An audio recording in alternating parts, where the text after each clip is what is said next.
இந்திய இறையாண்மை, தேசிய ஒருமைப்பாடு, நாட்டுப்பற்று எல்லாம் பேசுகிற காங்கிரஸோ இல்லை பாரதிய ஜனதாவோ கர்நாடகா என்று வருகிற போது அந்த மாநில கட்சியாக மாறிவிடும்.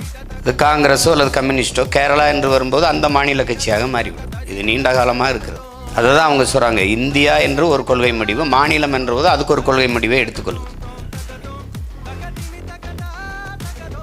இப்போ பாரதிய ஜனதா எதிர்கட்சி என்றால் காங்கிரஸ் என்ன முடிவு எடுக்குதோ அதே முடிவோடு தான் ஒத்துப்போகும். ஒரு சொட்டு தண்ணீர் தமிழர்களுக்கு கொடுக்க முடியாது தமிழ்நாட்டுக்கு என்றால் அதே அவர்கள் ஆளும்போது அதான் நிலைமை.